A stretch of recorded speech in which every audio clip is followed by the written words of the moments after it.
अगर आप भी चाहते हैं एस एस प्रिया म्यूजिक से जुड़ना तो आज ही हमारे चैनल को सब्सक्राइब करें और बेल आइकन को दबाना ना भूलें। आज तेरी याद में तुझे सीने से लगा कर रोए, तन्हाई में तुझे पास बुला कर रोए। कई बार पुकारा इस दिल ने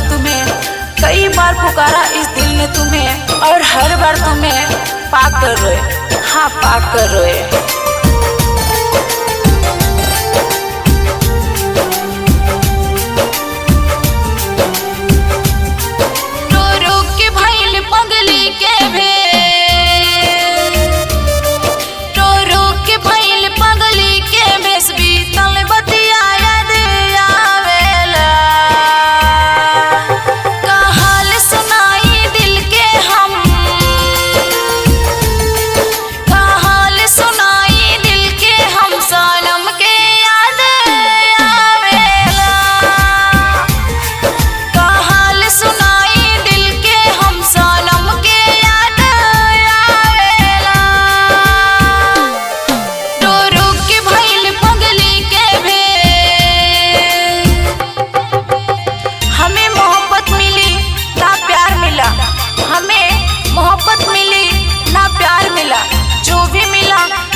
अपनी तो बन गई तमाशा जिंदगी, और हर कोई मकसद का तलबगार मिला, हाँ तलबगार मिला। नफरत में मोहब्बत बदल गई, अस्की के नासा उतार गए। नफरत में मोहब्बत बदल गई, अस्की के नासा उतार गए।